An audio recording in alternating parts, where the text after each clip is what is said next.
Nabi Muhammad itu punya beberapa binatang yang lekat dengan Nabi Muhammad sallallahu alaihi wasallam.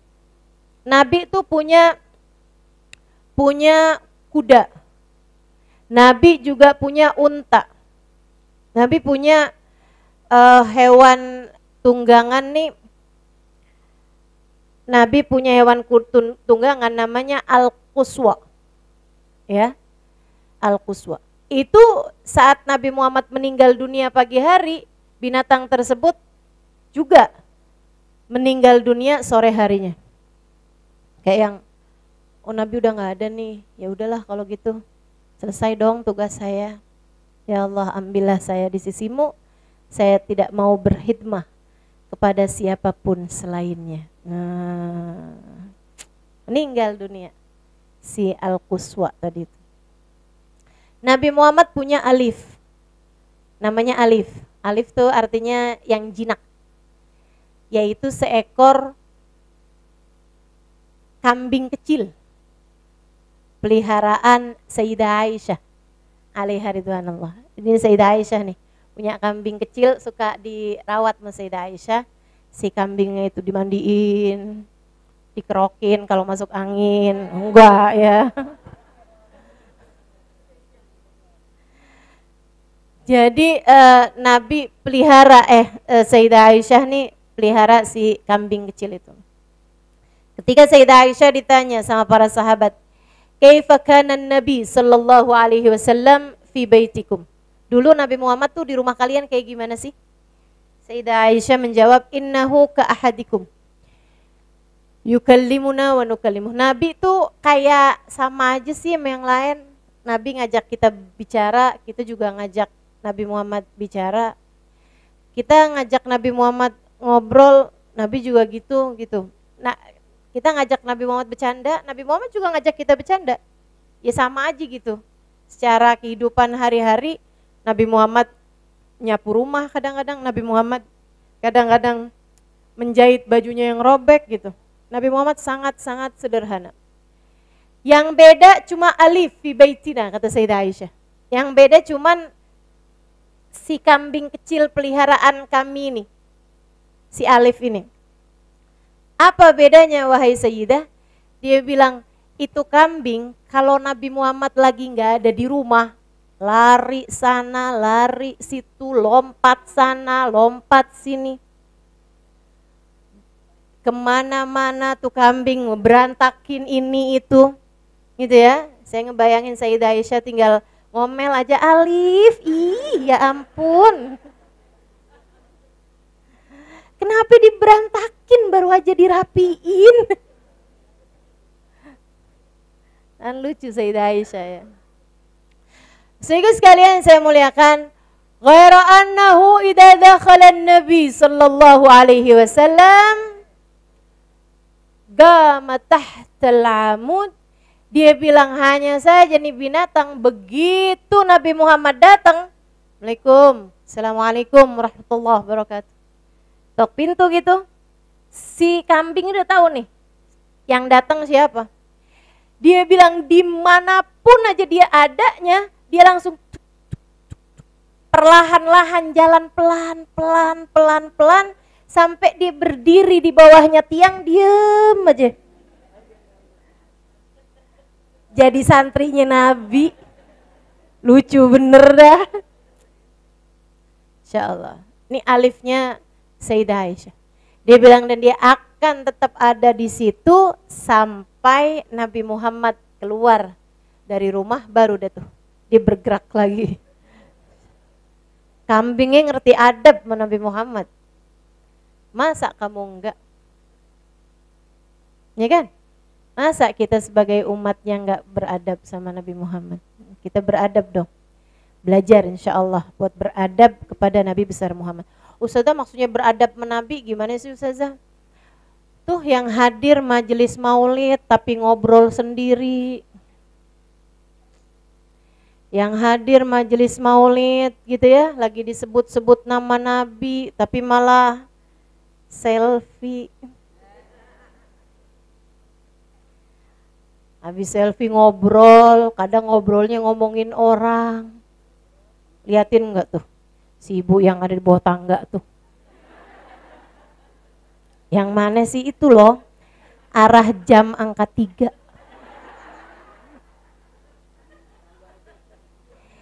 Nengoknya jangan kayak begitu. Ntar orangnya tersinggung loh. Bang, itu yang kerudungan biru? Bukan. Yang kerudungan abu-abu monyet itu loh.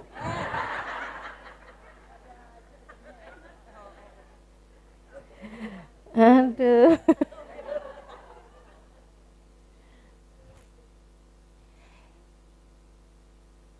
Terusin gak nih?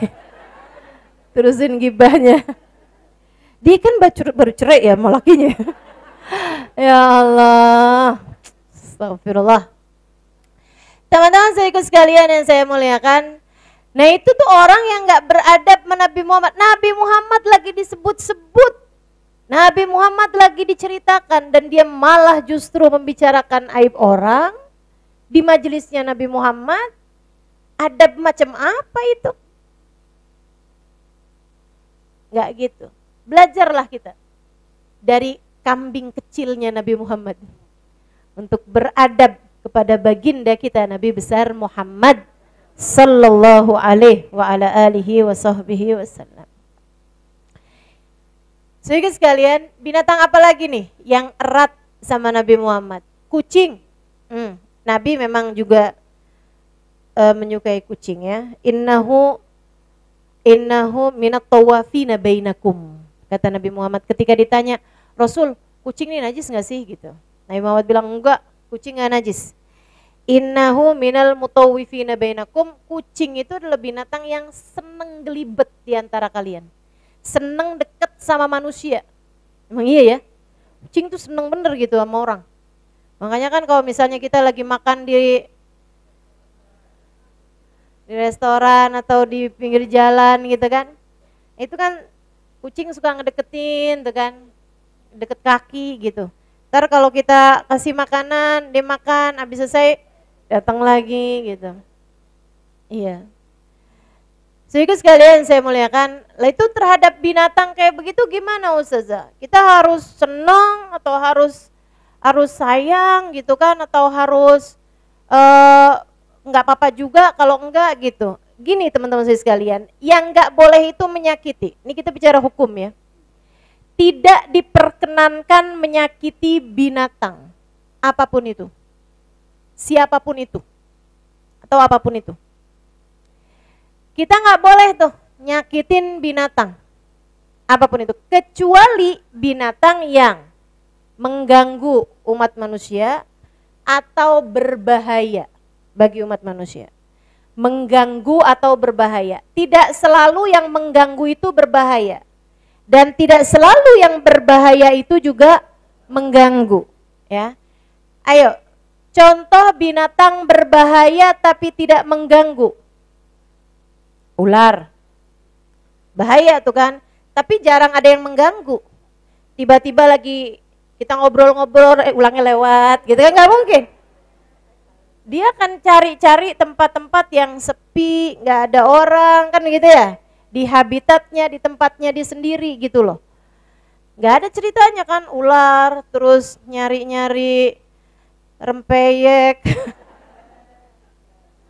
nggak ada ceritanya gitu. Jadinya si ular ini binatang berbahaya tapi tidak mengganggu. Contohnya lagi binatang berbahaya tapi tidak mengganggu. Apa? Kalajengking.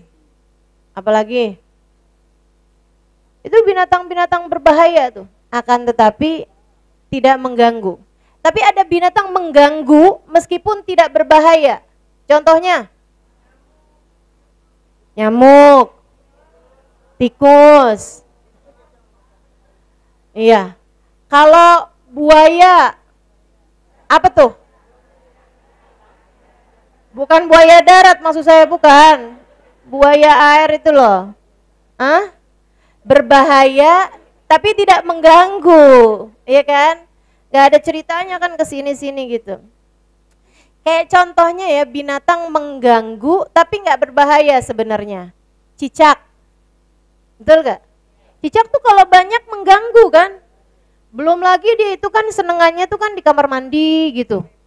Sehingga ada air-air di kamar mandi itu kan suka ada kotoran cicak begitu kan. Nah ini di tingkatan kalau udah banyak banget kan di tingkatan mengganggu meskipun tidak berbahaya. Saya belum pernah lihat ada orang dia meninggal dunia, kenapa? Digigit cicak. Nggak pernah tahu saya. Saya nggak tahu kalau di tempatmu pernah apa enggak tuh? Iya dijatuhin juga kagak ada yang mati Mi. Kecuali kalau orangnya punya sakit jantung kali ya. Kaget gitu kan. Nah itu kan tapi meninggalnya bukan karena cicak. Gitu ya. Nah ini binatang-binatang yang seperti itu baru boleh dibunuh. Itu pun dengan persyaratan. Kata Nabi Muhammad, "Idza qataltum fa ahsinul qitlah." Apabila kalian membunuh binatang, maka baguslah dalam membunuhnya.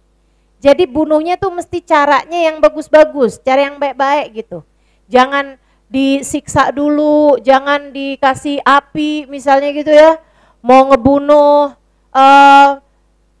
ular misalnya dengan cara dicabutin giginya, dicabutin kukunya gitu kan, disiksa dulu gitu, nggak boleh. Karena memang ular nggak punya kuku.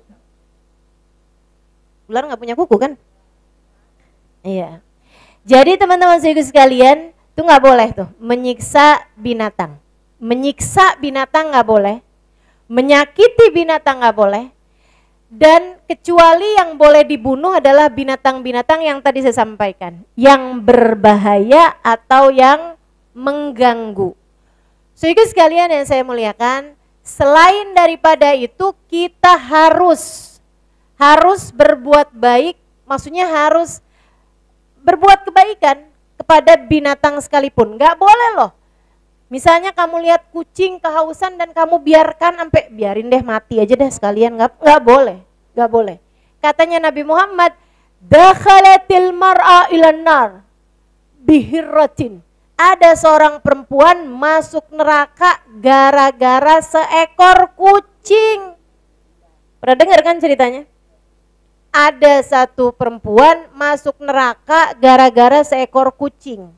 Gimana kucingnya? Kucingnya ditaruh di rumahnya, artinya dia nggak bisa keluar, gitu ya. Tapi nggak dikasih makan. Kata Nabi Muhammad, bukannya dia lepaskan sehingga nyari makan sendiri, atau dia taruh di rumahnya dan dikasih makan, dia malah membiarkan kucing tersebut terpenjara dalam rumahnya tanpa diberi makan sampai mati. Allah marah kepada perempuan tersebut hingga kemudian si perempuan ini Allah masukkan ke dalam neraka. Sebelumnya di akhir kehidupannya Allah cabut iman yang ada di dalam hatinya. Naudzubillah min dzalik. Hati-hati, hati-hati. Saya suka kalau dengar-dengar berita gitu kan, ada anak-anak, sekelompok anak-anak nyakitin kucing, bahkan ngeracunin anjing gitu. Teman-teman saya sekalian, Ustazah, anjing termasuknya yang berbahaya kan Ustazah? Enggak, kecuali kalau anjingnya kena rabies. Ya.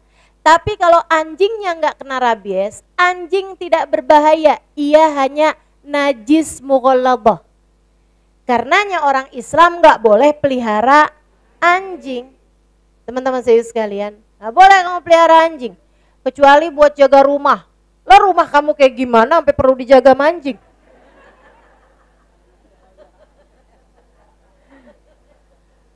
Gaya bener dah. Kok kamu pelihara anjing?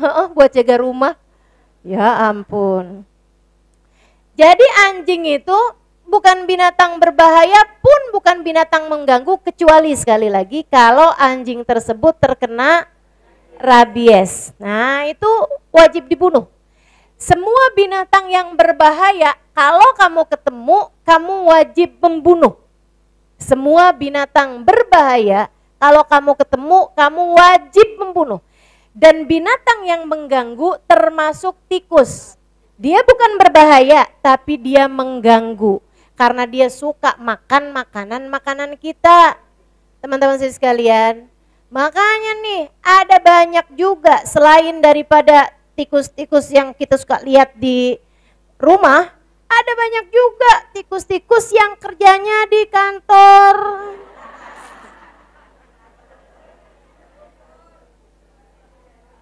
Yang suka makanin duit-duitnya rakyat. Nah tuh. Kalau binatang yang mengganggu, dengerin, saya mau bicara hukum biar nggak salah-salah paham, ya. Kalau binatang binatang berbahaya, kalau kamu ketemu hukumnya wajib dibunuh. Binatang berbahaya. Tapi kalau binatang yang mengganggu hukumnya boleh untuk kamu bunuh, boleh. Bukan berarti wajib. Ya. Jadi kalau misalnya ada tikus gitu kan, terus kamu pikir biarin aja dah.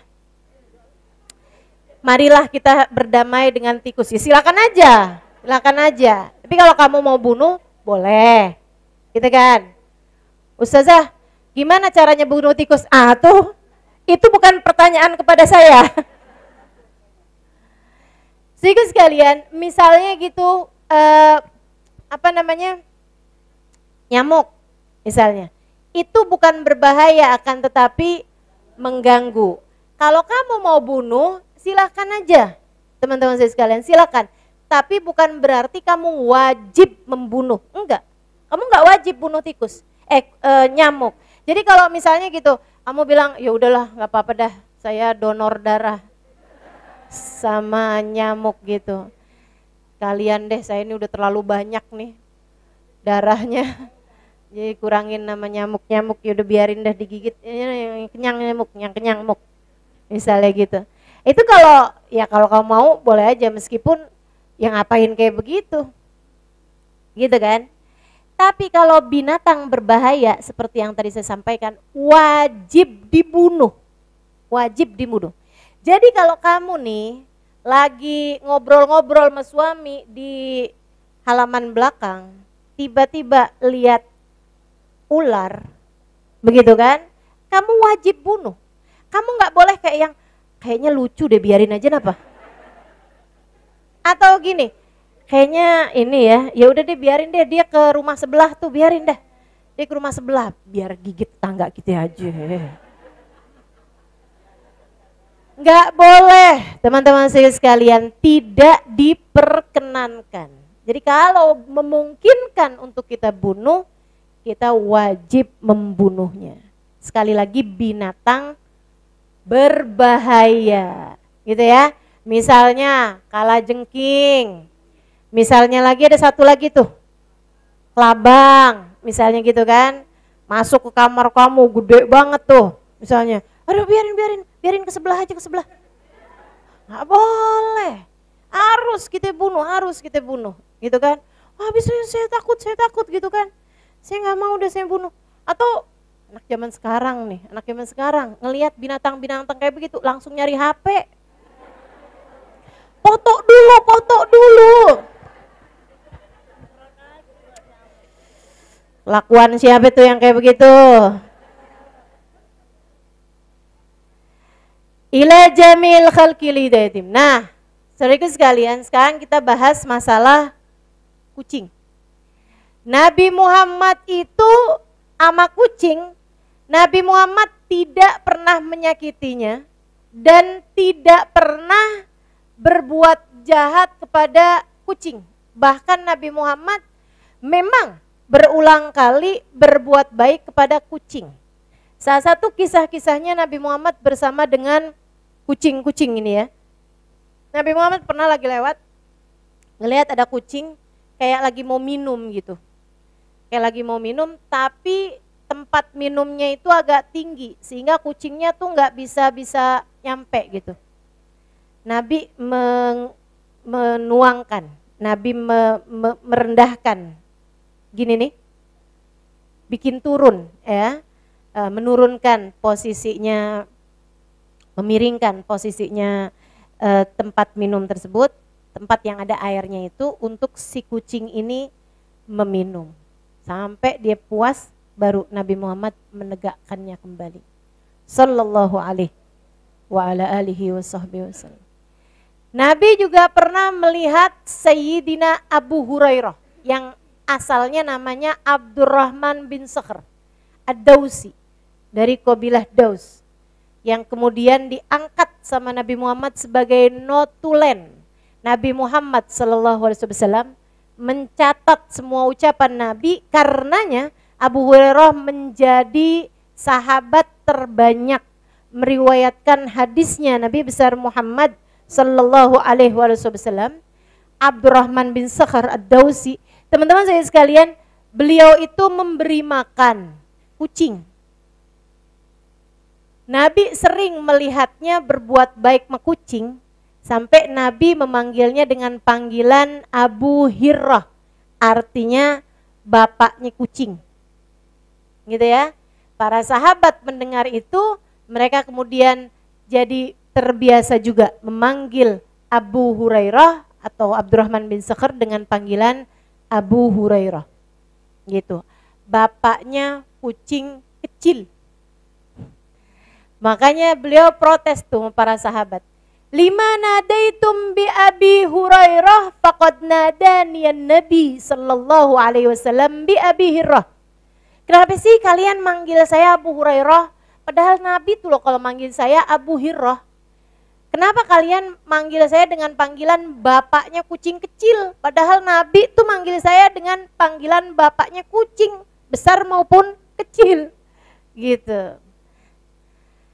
Salah satu kisah Nabi Muhammad dengan dengan kucing yang lain. Teman-teman saya sekalian, Nabi Muhammad pulang perang. Nabi berangkat perang. Kalau berangkat tuh kan pada semangat tuh kan. Kalau pulang tuh kan ada yang luka, ada yang meninggal, ada yang sakit, ada yang keadaannya nggak enak ya kalau pulang perang. Tapi kalau berangkat perang tuh kan semangat tuh. Lagi laju-lajunya kendaraan-kendaraan perang mereka nih, Nabi lagi naik kuda. Tiba-tiba aja Nabi Muhammad memang nggak selalu ada di depan. Nabi tuh dalam rombongan pasukan itu nggak selalu ada di depan. Kadang-kadang Nabi pengen tahu keadaan yang di tengah. Kadang-kadang Nabi agak mundur, maksudnya agak pelan jalannya sehingga Nabi adanya di paling belakang untuk melihat keadaan para sahabat yang ada di baris belakang juga. Nah kali itu Nabi Muhammad lagi ada di tengah-tengah pasukan, enggak yang paling depan. Nabi kemudian melaju kencang. Nabi mengencangkan kudanya. Wah, tarik Nabi Muhammad kudanya itu sampai kudanya itu kencang banget larinya. Sampai Nabi Muhammad melewati pasukan yang paling depan. Habis yang lewati pasukan yang paling depan, Nabi Muhammad terus laju lagi. Sahabat kan melihat Nabi Muhammad melaju kencang, sahabat juga ikutan melaju kencang. Habis Nabi Muhammad agak jarak jauh sama para sahabat, Nabi Muhammad berbalik arah kemudian menghentikan pasukan. Stop. Berhenti. Maka berhentilah semua pasukan. Dipikir ada apaan nih kan? Gak lama kemudian Nabi Muhammad turun dari kudanya menghampiri seekor ibu kucing yang sedang menyusui anak-anaknya. Nabi Muhammad memindahkannya dari pinggir jalanan tersebut, dari tempat tersebut, pindahin Nabi Muhammad di tempat yang aman. Si kucing besar sama anak-anaknya satu-satu pindahin Nabi. Habis selesai, Nabi masih ada di situ. Nabi Muhammad bilang, bergeraklah perlahan sehingga kalian tidak mengganggu makhluk-makhluknya Allah Subhanahu wa taala.